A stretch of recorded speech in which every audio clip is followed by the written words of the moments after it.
All right, the end of the week is here, and for me, it means it's time to put on the old exploring cap and go check out some local bars, festivals, or, cool events. In the history of the Central Valley, many events have come and gone, but the truly special ones make their way into the category of tradition. And in today's episode, we're going to stop by two such events: Fresno's annual Scottish Games Festival and Fresno's annual Greek Fest.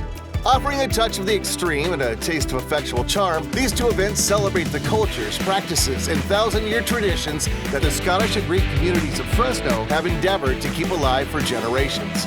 From the food, to the fights, to the drinking, to the dancing, these events are unlike any other. So join me as we take a look at these weekend wonders. Central California definitely has its own vibe. From the laid-back latitudes of the Central Coast to the scenic wonders of the Sierra and all the amazing people, cultures, food found in the great cities and towns of the San Joaquin Valley. I'm on a mission to explore the festivals, the hidden gems, the history, and the stories that make up this great place I love to call home. I'm Roy Sizemore, and we're hitting the road.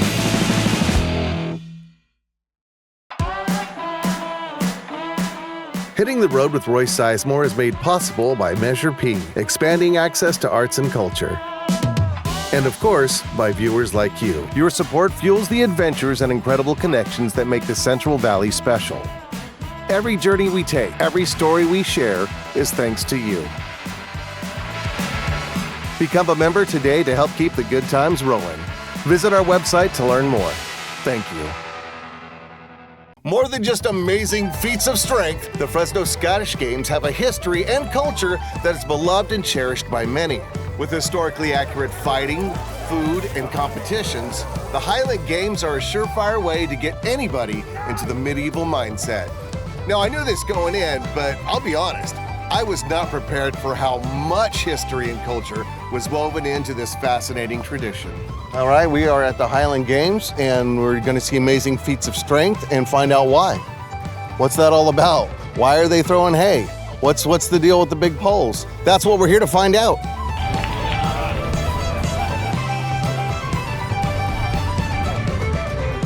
All right, I'm out here with Mike, and Mike, you're a judge, but obviously you must be an athlete as well. That's right. Today I'm both throwing and judging here at Fresno. It's a fun time to throw with the other 40 guys who are out here tossing heavy stuff. How did all this get started, the Highland Games? The Scottish Games are incredibly old, dating back to like 1000 AD, where basically they were prohibited for practicing for war, so invented other games to both build strength and build skill and ability. So culturally, this goes back very, very far for us. Wow, that is cool. So they would basically pretend to be doing these games when they're actually training to fight. Yes, yeah, absolutely. Like you can imagine, chucking a stone has a lot of application if you can't practice with a sword. Right. Now, what are you doing exactly? So in the Scottish Games, every athlete on the field participates in 9 events. And just kind of in summary, the first event we usually do is called stones. And there's 2 stones, a light and a heavy stone. And just like shot put, your goal is to push it out as far as you can go. After we do stones, we do what's called throwing weights. The movement's a lot like a discus, only the weight's on a chain, and it weighs 56 pounds. What? Yes. And it weighs 56 pounds? 56 pounds. And then once we're done with the weights, we typically go to hammers. After that, we do what you just saw me throwing over there, which is the weight over bar, which is truth in advertising. And so we take a 56, in my case for the old guys, a 42-pound weight, and chuck it over our head. Oh, just 42. They lighten it up for you guys. Yes. And the event we're about to move to is called sheath, which is where we take a 20 or 16-pound bag, depending on the class, put it on the end of a pitchfork, and chuck it in the air as high as we can go. And then probably the most iconic of all the events is called caber. And that is where we take basically a small telephone pole, and your goal is to flip it end over end. Like the Hulk. You're just out there like the Hulk. That's it. Just tossing telephone poles. And stones, when you say stone, it's an actual stone. Yeah, just it's a big giant rock. Like you go to the river, one of the things we do when we go on vacation, like around rivers, is we look for rocks, and we're like, I think that rock is right, and we'll pick it up and wait, and then we'll take it home, and if it's a good one, it can make it into the games. So apparently, I guess I got my workout routine all wrong. Instead of going to the gym and pushing weights around, maybe I should just be, I don't know, throwing on a kilt and tossing rocks. Maybe then my workout schedule could finally be set in stone. See what I did there? Dang! The Highland Games include more than just brute strength. Within Scottish battle culture, you can't ignore the weapons and gear donned by the Scottish knights of yesteryear. Now, I've always felt like, I might have some knight blood in me, but I think we'll know for certain once we get our hands on a sword. There are some mean-looking weapons over here, man. Oh, yeah. What do we got? My gosh. What is this toad sticker? That is a mace. Okay. In this case, a two-handed one. Flanges, good for breaking bones and crushing not the plate itself, but what was under it. And now what's the sword you have here? This is a classical example of a European longsword. This one is blunted because I use this for fighting with my fellow peers. How much do these weigh? Not much. If you'd like to hold it. Oh, yeah. 3-4 pounds. You want to have a good amount of heft to them because you want to be able to feel the blows, but at the same time, you don't want it to be cumbersome. And actual swords of the period were even lighter. Really? Yes. For example, here, I'll trade you for a second. Yeah, totally. This is sharp, so be careful. But granted, it's a little smaller. Okay. But this is a sharp variant. An actual example of a recreated sword from Battle of Castilian Bridge, I think it was. But you can feel it's light as a feather. That is light. That's... Both good for slashing and stabbing. Yeah, you could make a couple skewers on this bad boy. Oh, yeah. Now, I haven't taken a 23andMe, but I must have some knights in my family tree. Because these people just keep handing me swords. What's with all the swords?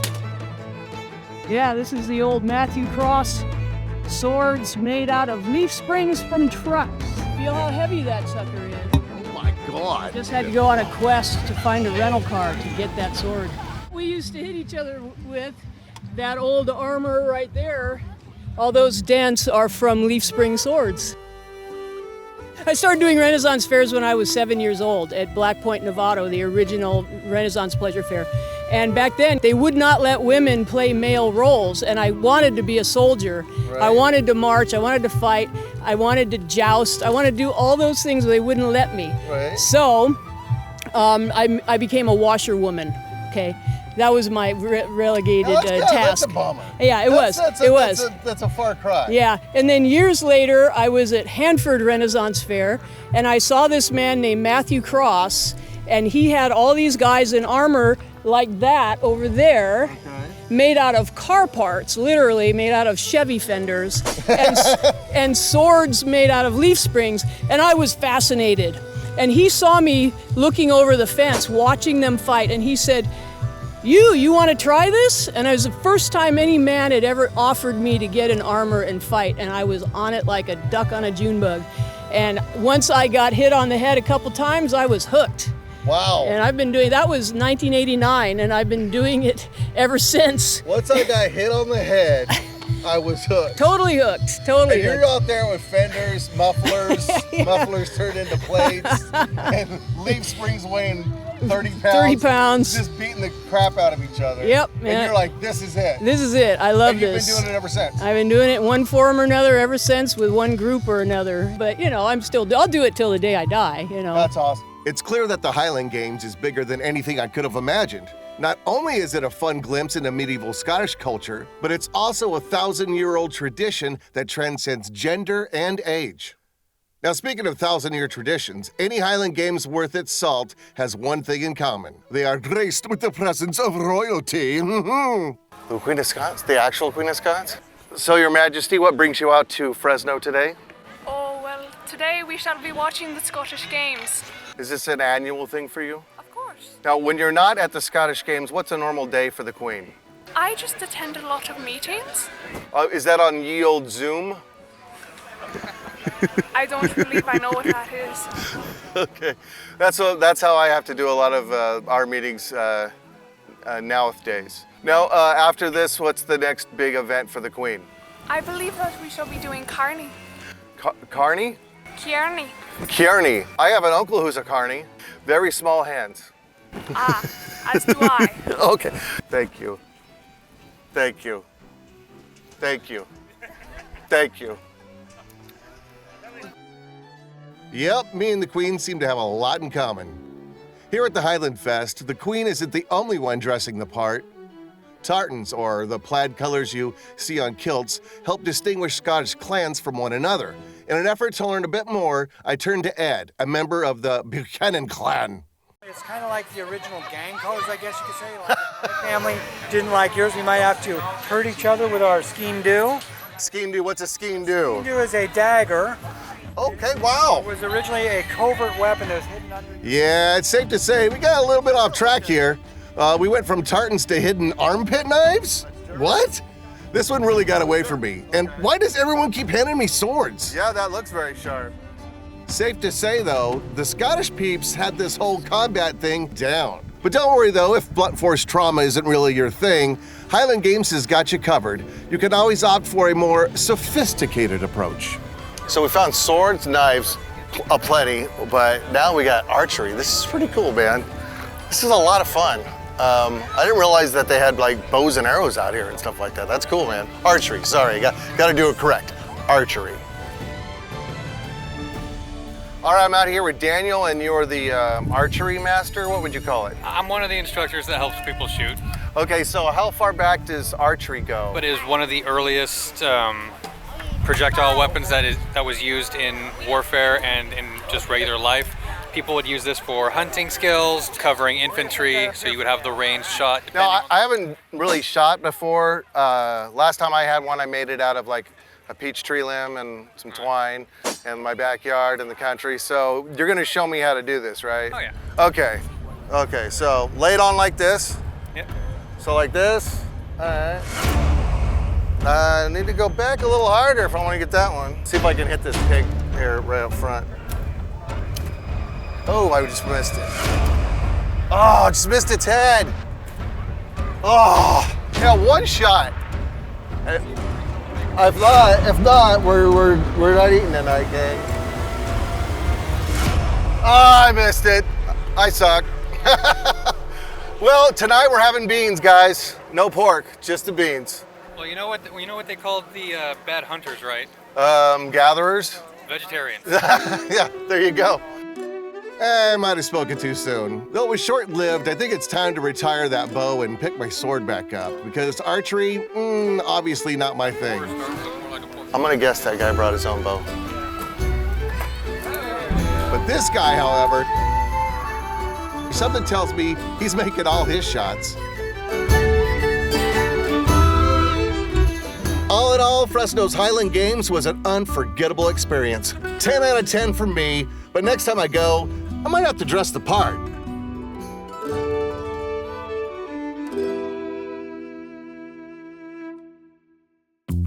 Greek Fest, also known as California's premier Greek festival, is the largest Greek festival of its kind in all of California, hence the name. Established in Fresno in 1924 by Greek settlers, the Greek Orthodox Church that this festival originated from is celebrating its 100-year anniversary, so you know it's going to be a good one. Now, there are many reasons one might come to the Greek Fest. The food, the pastries, the dancing. We're here for all of that, of course, but most importantly, we're here to uncover the history of one of the biggest Greek celebrations in all of California. And to do that, we've got to find this man, Kopi Soteropoulos. If you don't recognize him, he's a TV star, movie star, local TV host, and most importantly, he is the expert on all things Greek Fest. Have yourselves a great day. We're going to keep our eyes peeled for him, but for now, let's meet some of the people that bring this festival to life. All right, I'm here with Michael Osborne, the volunteer coordinator for the Greek Fest. How many people do you have? How many people does it take to make something like this happen? You know, the numbers are uncountable, to be honest, because there's so much time. We start prepping for this festival around the beginning of the year. So January, volunteers start with the cooking. We cook 30,000 pieces of baklava, and wow, how many pounds of rice, and the lamb shanks and tamales, and then this weekend itself, we get about 1,000 to 1,200 volunteers throughout the weekend. Yeah. So a lot of people from the church too, I would imagine. Yeah, basically the whole church community, and then some. Yeah, friends, family, we're all here. And this is the 100-year anniversary of the church. 100-year anniversary of the church. The St. George Greek Orthodox Church is our 100th year anniversary, and then for the festival, it's our 62nd annual festival. So you only get like a couple of months off to relax. You got Christmas, but then like New Year's Day, it starts all over. More or less. Yeah. Yeah. That's Yeah. cool.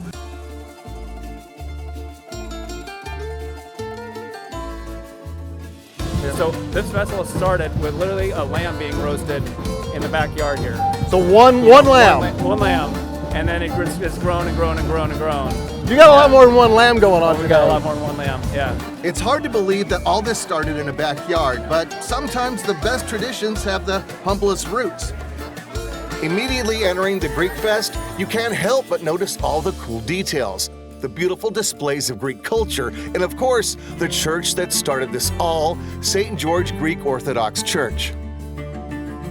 In the early 20th century, Greek immigrants arrived in Fresno, forming the nucleus of the Greek community. They established the church, which was officially incorporated in 1923, and St. George's Church was built on Fresno Street in 1924. This church was more than a piece of history or a place of worship. It was truly breathtaking.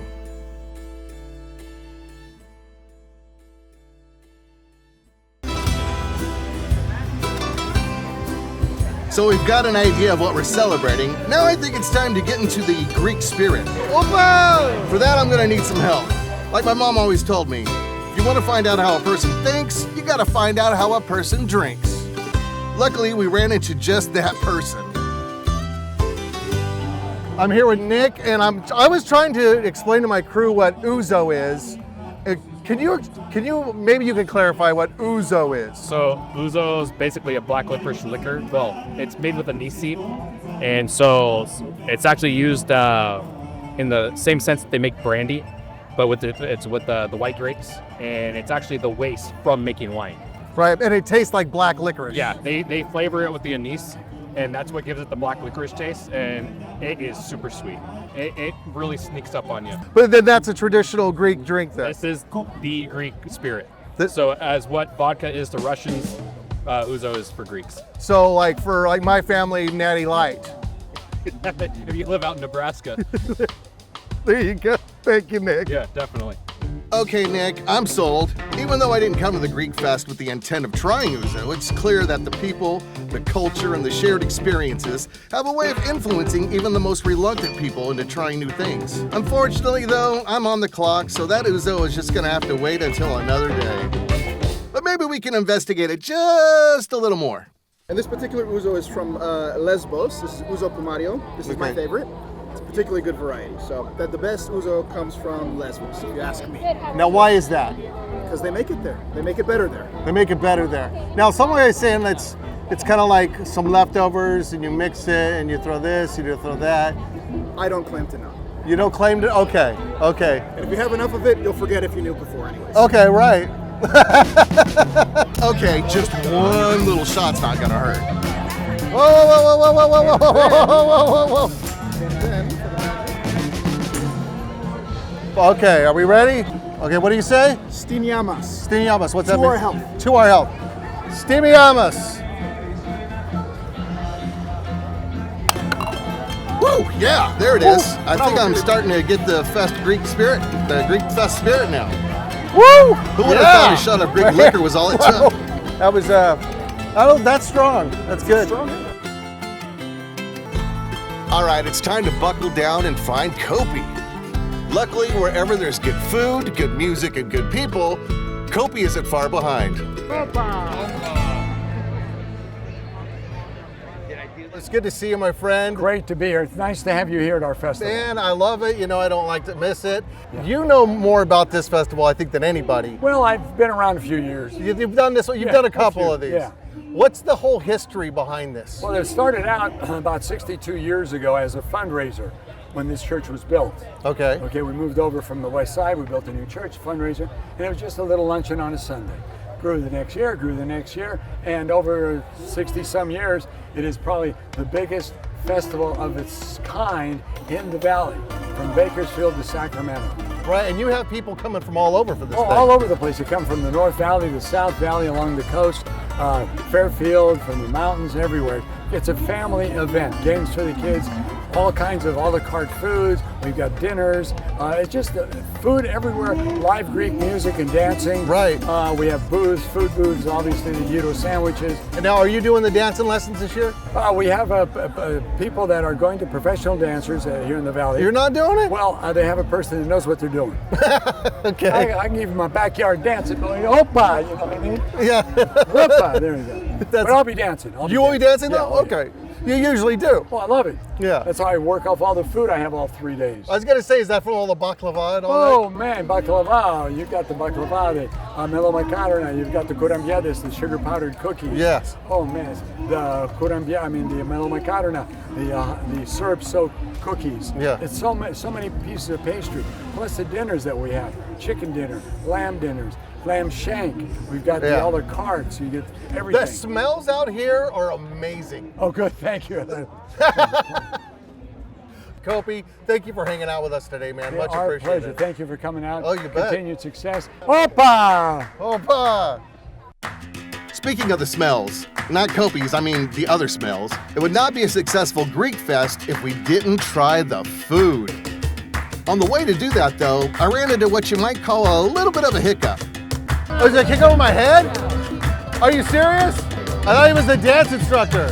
Meet Dimitri, the actual dance instructor. Right now, I am terrified because he's about to kick over my head.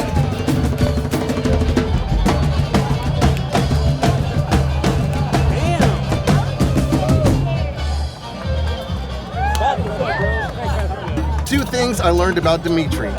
One, if he says he's gonna kick over your head, you trust him. And two, he's a little overqualified for this dance instructor gig. Now, I'm not normally a lamb guy, but everyone was raving about the lamb shakes. So I decided to step out of my comfort zone and into the barbecue section. And I am glad I did. It was here that we stumbled upon some of the faces behind the food. Look at this caveman. That's awesome. It doesn't get any better than this. No, that's the best. That's the best. Look at that. Right. How long you been cooking out here today? Oh, I'm 6 o'clock. 6 o'clock. Yeah, the Iceman's only been here since 6 o'clock. Oh, okay. So why are you the Iceman? Because I cool everybody off. Oh, snap. When you got the lamb chop and the cup of special sauce, it doesn't get any better than that. Done. Right? It's done. We're Right. done. Sounds amazing. Wait for Smells delivery. amazing. It's amazing. Tastes amazing. Of course it does. Nothing better than Greek Fest. At this point, I'm starving. A little lamb isn't sounding half bad right about now. All right, so what are you making out here today?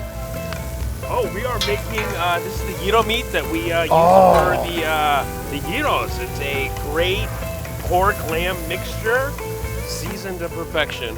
That smells amazing. Thank you. You want to try a little piece? Oh, do I want to try? Yeah, you want to try a little Of piece? course I want to try a little piece of that. There you go, brother. Oh my God. It's hot though. How about you? You want one? Oh my God, tastes like heaven. Oh, that is amazing, dude. What's this seasoning you put on this? So it's a little bit of oregano, salt, pepper, all sorts of good secret Greek spices. Oh, secret. I don't know what it is, but it's amazing. Thank you. Thank you. Secret sauce, secret seasonings. The only thing that's not a secret is how amazing this lamb is. So tried the lamb, delicious, but I couldn't help myself. I had to try one of those kebabs. I mean, look at them. Oh, and if you're wondering what they're spraying, that's lemon juice. It's not battery acid or Roundup, just so you know. I thought I'd had good food before, but man, never anything like this. The tenderness of the meat, the sweetness of the sauce, the tang of the lemon juice. Where's this been my whole life?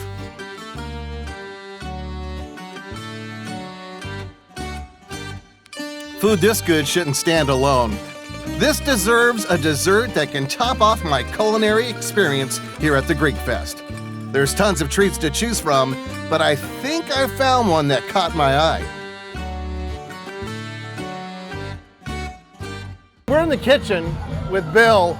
Bill, you're the chef, the top chef? What are you exactly? So we kind of co-chair the booth here for the Okay. Lukamavas. John and I have been probably doing this now for about 30 years plus. Wow. We lost count a long time ago. And how do you say it again? Lukamavas. Lukamavas. Correct. Essentially, lucamadas are kind of like donut holes, fried golden brown, topped with a mixture of syrup, honey, cinnamon, and nuts. Simple yet effective and completely delicious. Is this like an old Greek recipe? It's an old school Greek recipe. Like the soup like goes way back. Way back. How many of these do you eat a year?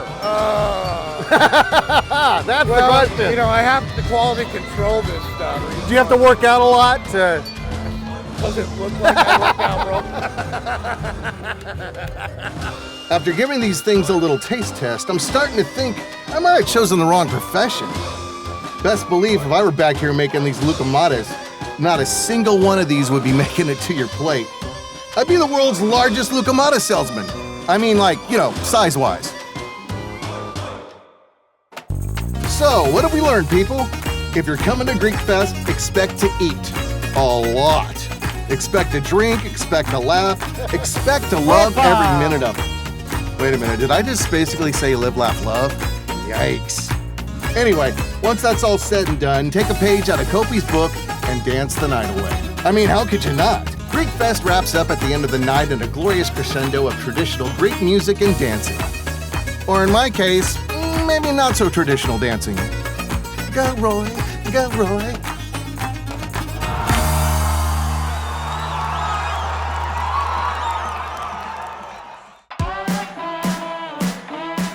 Hitting the Road with Roy Sizemore is made possible by Measure P, expanding access to arts and culture. And of course, by viewers like you. Your support fuels the adventures and incredible connections that make the Central Valley special. Every journey we take, every story we share is thanks to you. Become a member today to help keep the good times rolling. Visit our website to learn more. Thank you.